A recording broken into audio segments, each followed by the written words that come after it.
Muy buenas a todos, chicos y chicas, y bienvenidos a mi canal. Soy Blanca y aquí os traigo la reseña de la primera trilogía o primera de las eras de Nacidos de la Bruma de Brandon Sanderson, aunque quizá la conozcáis mejor como Mistborn. Antes de comenzar, pues me gustaría hablaros un poquito del autor, porque para mí Brandon Sanderson supuso un antes y un después en el mundo de los libros, y es que yo llevaba muchísimo tiempo buscando libros de fantasía épica que me llamasen, porque, jolín, es uno de los géneros con los que más disfruto, pero también es del que más me cuesta encontrar libros más allá de los típicos que leíamos de más jovencitos, ¿no? Tipo Memorias de Dune y tal, pues llevaba muchísimo tiempo que no encontraba ninguno, teniendo en cuenta que me he leído, por ejemplo, libros, pues eso, como Harry Potter, lo sabéis todos, El Señor de los Anillos, me he leído mucho más allá del Señor de los Anillos de Tolkien, y lo último que yo había leído, así que me encantó, fue la de Guardianes de la Ciudadela, de Laura Gallego, y desde entonces no había vuelto a encontrar ninguna que me gustase, que me entusiasmase tanto. Y Brandon Sanderson fue como el gran descubrimiento, o sea, wow. El caso es que, bueno, Sanderson nace en 1975 en Nebraska y, como nos pasa a muchos de pequeños, leemos un montón, pero según vamos creciendo, la rutina y las obligaciones pues nos hacen dejar este hábito de la lectura, hasta que llega una profesora, en su caso, y le muestra un libro de fantasía épica y pues se engancha muchísimo y ya no vuelve a dejar de leer, y además comienza con ese gustirritín por la escritura, aun si bien parece que sus primeros textos, pues en sus propias palabras, no eran muy buenos. Pero bueno, quien la sigue la consigue, y Brandon Sanderson decidió que la escritura era su futuro, ¿no? Y que quería seguir con ello, y bueno, de hecho muchas de sus novelas las escribió mientras estaba trabajando de recepcionista por las noches en un hotel y por las mañanas estudiando en la universidad, así que si eso no es dedicación, ya me diréis vosotros que lo es.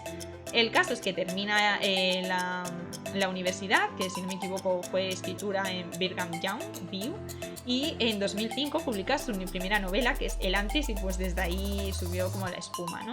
Pero bueno, la verdad es que yo no conocía a Brandon Sanderson por eso, y es que lo conocí cuando Amazon Prime anunció la serie de La Rueda del Tiempo, y me enteré de que, pues, investigando sobre eso y la saga literaria que estaba detrás, que Brandon Sanderson le habían pedido escribir el último, lo que era el final del último volumen, y ante la muerte de su autor, Robert Jordan, y pues que en lugar de haber escrito simplemente un final, pues escribió 3 ejemplares nuevos, que fueron La Tormenta, Torres de Medianoche y Un Recuerdo de Luz.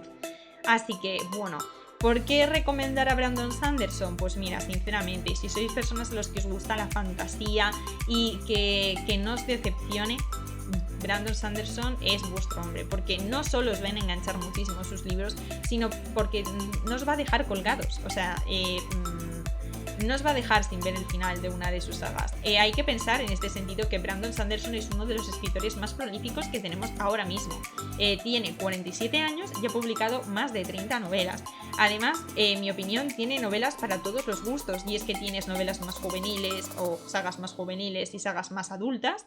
Tiene libros autoconclusivos, como por ejemplo es El Antris, y las sagas de más de 10 libros, como por ejemplo es El Archivo de las Tormentas. Sus libros tratan muchísimos temas, o sea que siempre vas a encontrar algún tema que te va a enganchar, porque tratan política, tratan religión, tratan cultura, tratan romance, aventura, psicología, o sea, no sé, son súper completos. Y además luego la fantasía, sabéis que tiene pues muchas variantes, tenemos desde una fantasía épica hasta una fantasía más futurista, o sea que la verdad es que podría decirse, pues eso, que es muy difícil encontrar un libro de Brandon Sanderson que no te encaje a ti, porque siempre tiene, y de hecho también tiene algunas novelas así sobre Alcatraz y tal, o sea, no sé, que algo vas a encontrar suyo que seguro que te gusta. Pero bueno, ahora sí, ya metiéndonos en materia, deciros que la trilogía de Nacidos de la Bruma, la primera de ellas, está compuesta por El Imperio Final. Bueno, yo los tengo aquí, por cierto, los he bajado de mi estantería. Tenemos El Imperio Final, al que yo le di en la plataforma de Goodreads 5 estrellas, sobre 5. Luego tenemos El Pozo de la Ascensión, al que también le di 5 estrellas. Y por último tenemos El Héroe de las Eras, al que le di 3 estrellas y media.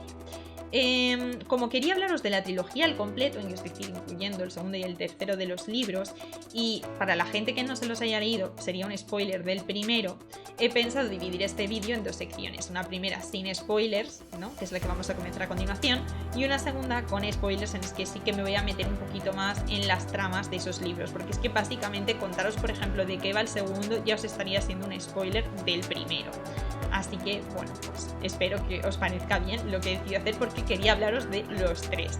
Entonces, digamos que Brandon Sanderson, al menos las versiones que yo tengo de los libros, tiene un prólogo en el que él te va narrando un poquito lo que él buscaba, las ideas que tenía y los pensamientos que quería transmitir en cada una de sus novelas y las dificultades y frustraciones, ¿no?, que iba sintiendo al respecto o cosas que le desorientaban. O sea, no sé, son unos prólogos que están muy chulos. Y en su caso, sobre esta novela, comenta El Imperio Final que a él lo que quería transmitir era la creación del héroe, ¿no? Que él decía hacerle una sola novela cuando en la mayoría, pues si hay una trilogía, toda la trilogía suele abarcar esa creación del héroe, pues él decía hacerla en una sola novela. Bastante larga, eso sí, las novelas de Brandon Sanderson no son nada cortas. Y pues eso, todo el camino que tiene que pasar lleno de espinas para poder enfrentarse a esa figura del mal que asola su mundo o el malvado, ¿no? Que en este caso vamos a tener encarnado por la figura del Lord Legislador. Entonces, os voy a leer lo que pone en la contracubierta porque me parece que describe muy bien y que os vais a conseguir hacer una idea bastante buena de qué va el libro, ¿no? Dice así: durante 1000 años han caído las cenizas y nada florece. Durante 1000 años los Esca han sido esclavizados y viven sumidos en un miedo inevitable. Durante 1000 años el Lord Legislador reina con un poder absoluto gracias al terror, a sus poderes y a su inmortalidad. Le ayudan obligadores e inquisidores, junto con la poderosa magia de la alomancia. Pero los nobles a menudo han tenido trato sexual con jóvenes Sky, aunque la ley lo prohíbe. Algunos de sus bastardos han sobrevivido y heredado los poderes alománticos. Son los nacidos de la bruma, Mistborns. Ahora, Kelsier, el superviviente, el único que ha logrado huir de los pozos de Hatsin, ha encontrado a Vin, una pobre chica Ska con mucha suerte.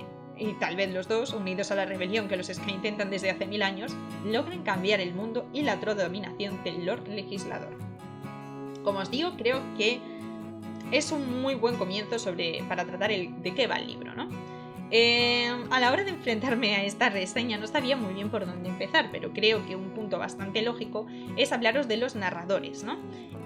Algo que yo, por lo que llevo visto en lo que he leído de Brandon Sanderson, es bastante común en él, es que no hay un único narrador. Tienes varios personajes que te van contando la historia tal y como va sucediendo desde su punto de vista o contándote justo en qué momento se encuentra él mientras otra acción está sucediendo en otro punto, ¿vale? Entonces digamos que aquí los dos principales serían Kelsier y Vin, que son los que hemos visto en esta contracubierta. Kelsier, pues el superviviente de los pozos de Hatsin, tiene una narración muy cruda y muy descarnada, ¿no? Fruto de todas las vivencias que ha tenido y el dolor y la rabia, ¿no? Al final es una historia de venganza y tiene tanto odio hacia la nobleza que no es capaz de distinguir que no todos los nobles tienen por qué ser malos, ¿no? Y le da igual. A él le da lo mismo. Y luego tenemos el caso de Vin, ¿no? Que es una joven que apenas es una adolescente que tiene mucha suerte pero una vida muy dura, pero mucha suerte, y que intenta pasar lo más desapercibida posible dentro de su banda de ladrones, hasta que llega un momento en el que pues, conoce a Kelsier y esto cambia su vida por completo, ¿no? Sobre todo después de que la introduzca en su propia banda de ladrones. Estos ladrones son figuras a los que yo, sinceramente, es imposible, yo creo, no cogerles cariño a todos ellos, porque Brandon Sanderson tiene el tiempo suficiente para desarrollarte los personajes secundarios, tanto que es imposible, de verdad, que no les cojas cariño o en caso de que no sean personajes buenos, digámoslo así, les cojas manía. Y quieres que las cosas les vayan fenomenal o que les vayan fatal. Entonces, pues, bueno, tiene un punto de vista que a veces se hace muy, en el caso de Vin, pues una voz como más... o sea, que ha sufrido cosas muy duras, pero a la vez tiene un punto de vista como muy inocente sobre muchas cosas y tiene un toque como... aporta como mucha ligereza a la hora de describir las cosas, como como si fuera algo refrescante, ¿sabéis? Cuando estás leyendo. Entonces son dos voces que se complementan muy bien, pero de hecho no son las únicas voces que tenemos en el libro, porque por ejemplo también tenemos el de Elaine Venture, la voz de Elaine Venture, que aunque sale en menor medida, ¿no? Pero también es un noble en su caso y que tiene muy desgarbado, parece que no está tan metido en ese mundillo como debería, le gusta mucho la lectura y tiene unas ideas políticas y filosóficas pues que parece que no terminan de encajar con el hecho de que él sea un noble, ¿no? Entonces, pues bueno, no sé, vamos teniendo así como distintas voces. También tenemos al inicio de todos los capítulos como un párrafo o varios en función del capítulo, que está escrito desde la voz de otro personaje que se llama Alendi y del que no os puedo contar más, porque ya lo iréis descubriendo a lo largo del libro. Así que bueno, eso sería todo por parte de los narradores.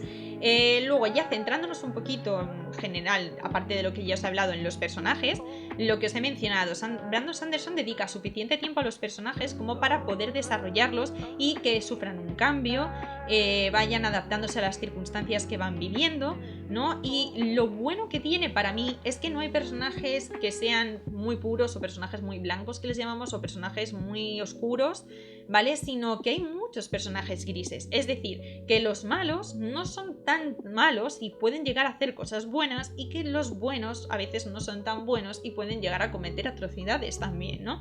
Tenemos ahí como esos dos puntos.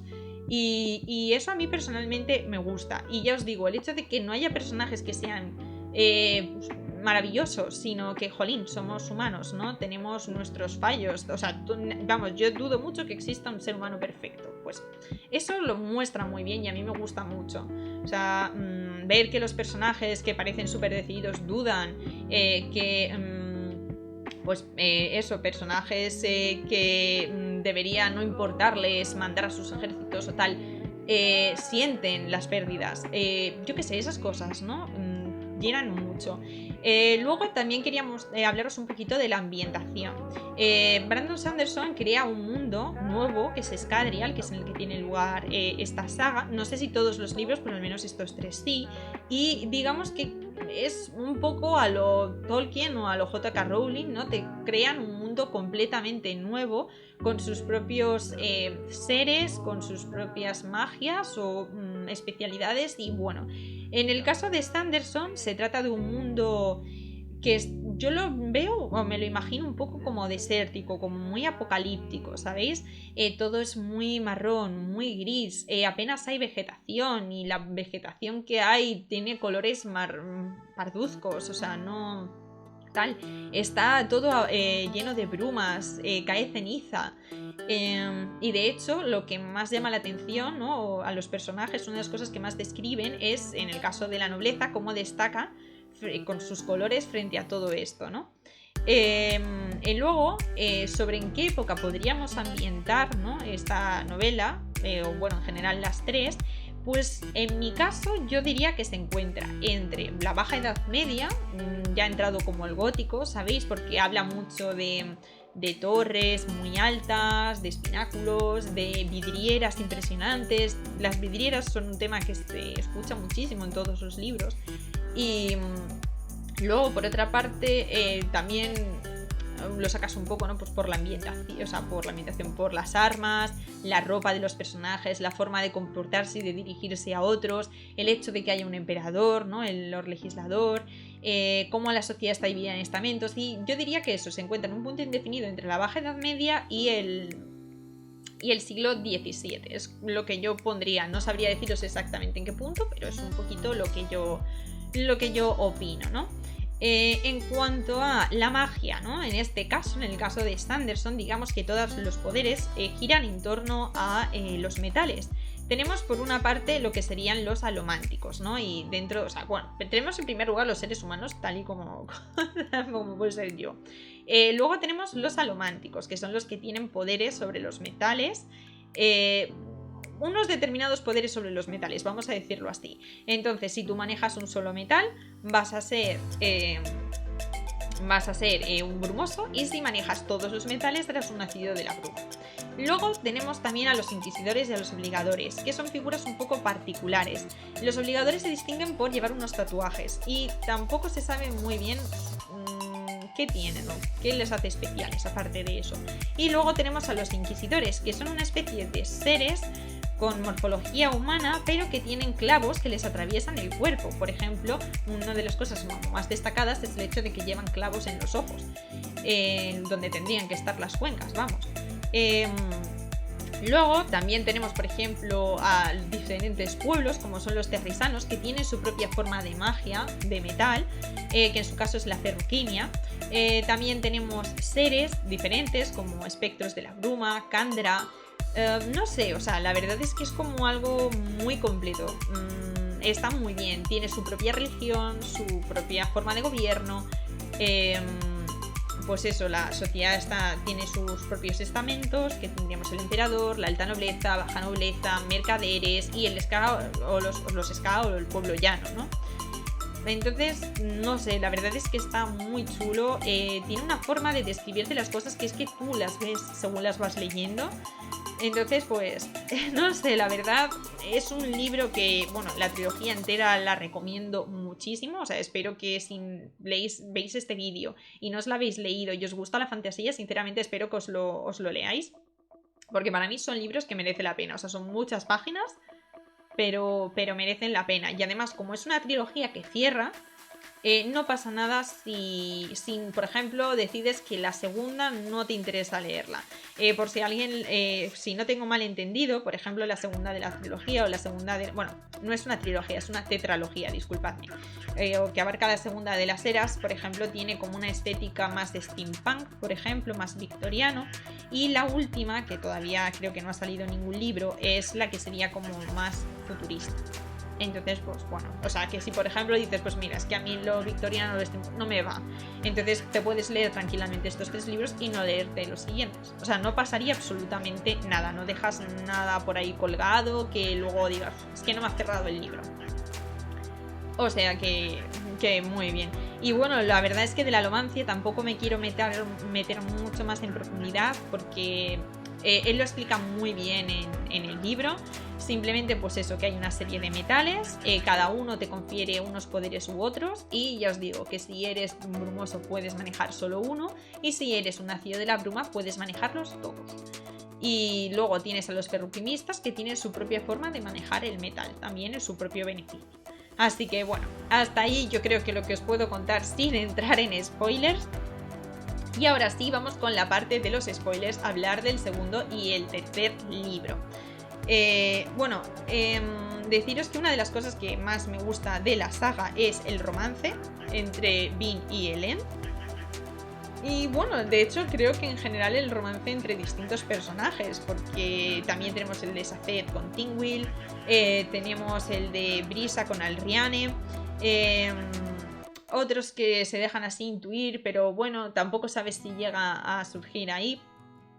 No sé, porque en lo general he de decir que Sanderson trata las relaciones románticas de forma muy sana y de forma saludable, lo cual se agradece. Yo he llegado a leer a gente quejándose de la relación, por ejemplo, de Vin y Ellen. Chico, no sé qué buscas tú en una relación, pero si lo que si lo que buscáis en una novela son triángulos amorosos y que nunca sabes a quién va a elegir al final, este no es vuestro libro.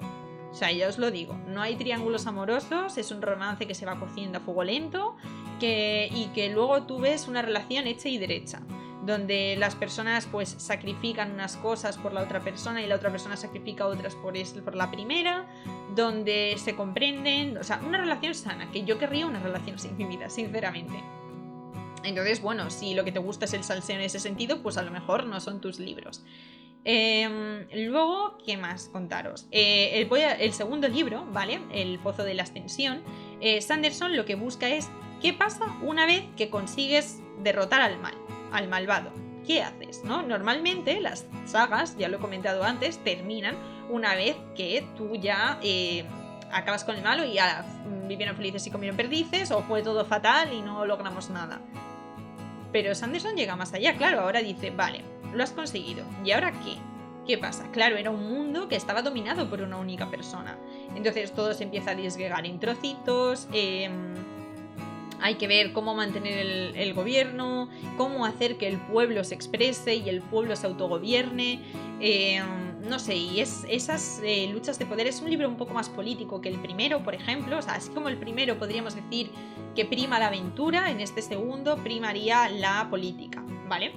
Y luego en el tercero, lo que dice Sanderson que intenta conseguir es qué pasa cuando tienes que actuar como un héroe realmente, ¿no? Pero un héroe ya a esferas más importantes. ¿Qué pasa si te encuentras con el apocalipsis? Que hagas lo que hagas, que da igual todo lo que has luchado, el mundo se va a acabar. Entonces eso es un poco lo que hace en el tercero, ¿no? La autodestrucción de todo lo que has conseguido. Y entonces podríamos decir que la temática principal de este tercer libro sería la religión. Tiene un peso pues muy importante en este libro. Y la verdad, ¿por qué el tercero me ha gustado menos que los dos anteriores? Pues porque hay un personaje que para mí es muy relevante, que es el de Saced, que a mí me encantaba en el primer libro, me encantó en el segundo libro, y en el tercero me sacaba muchísimo de quicio porque lo sentía muy fuera de personaje.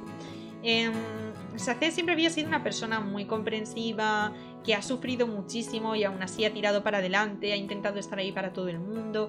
Y claro, que en este tercer libro de repente, que es cuando más faltas le hace, decida que lo deja todo y que pasa del tema y que ya lo arreglarán otros, porque él está muy centrado en la pérdida de Tingwell. Pues mira, chico, yo qué quieres que te diga, no me pega con Saced. Es que no me pega con él, sobre todo cuando vemos como personajes que podrían ser más inmaduros, ¿no? Porque son también más jovencitos, como por ejemplo Bean o Helen, se comportan de formas mucho más maduras y, jolín, tuvieron que hacer sacrificios muy importantes y aún así han tirado para adelante, ¿no? Al fin y al cabo, al final del segundo libro hemos perdido personajes, entonces... que él se comporte así en concreto, o sea, no digo que no lo sintiera, obviamente, lo sientes, obviamente, te duele, obviamente, vas a tardar en superarlo si es que lo superas alguna vez, pero no puedes pararte porque el mundo no se para, ¿sabéis un poco lo que digo? Entonces, pues se me va mucho el personaje de contexto y luego, para mí, el otro problema que tiene este tercer libro es que se me hizo largo. ¿Por qué? Pues porque había cosas que como lectora, iba a decir como espectadora, como lectora yo ya me había percatado de ello desde hace muchísimo tiempo y Brandon Sanderson tarda muchísimas hojas en que ese personaje llegue a esa conclusión. Entonces, pues bueno, ahí está el tema ese, que personajes que eran súper perspicaces, intuitivos, que se daban cuenta de todo de repente, no se den cuenta de eso y cueste muchísimo tiempo, como lo de Vin y su pendiente, y Vin y las brumas, pues chica, o sea, no sé, me pareció un poco tonto. Se ve tonto el personaje y no lo es.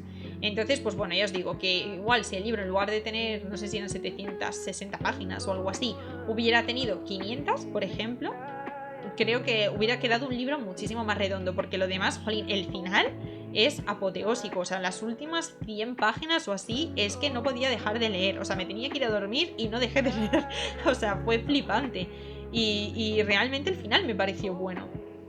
Fue muy bueno, ya os digo, es simplemente que llega un cierto punto del libro que es como que se pierde, todo se disemina mucho y pierdes ese jolín.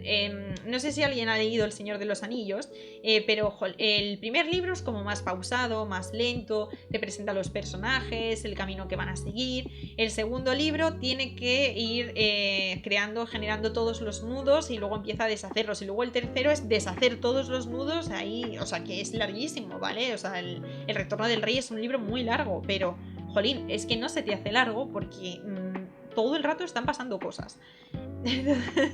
Entonces, pues bueno, al menos esa fue mi opinión, claro. Y eso es lo que he echado de menos en este tercero y por eso se ha llevado 3 estrellas y media. Pero aún así sigue siendo una lectura recomendadísima, sobre todo porque creo que el cierre de la saga es muy bueno. O sea, el cierre de la trilogía es muy bueno. Y creo que no se me olvida por comentar nada más, espero. Dejadme en los comentarios qué os han parecido estos libros. Si opináis un poquito pues como yo, si no os los habéis leído y os animáis a leerlo. Y pues nada, pues espero que os haya gustado el primero de los vídeos que hago de libros y nos vemos en el siguiente. Un besito a todos. Adiós.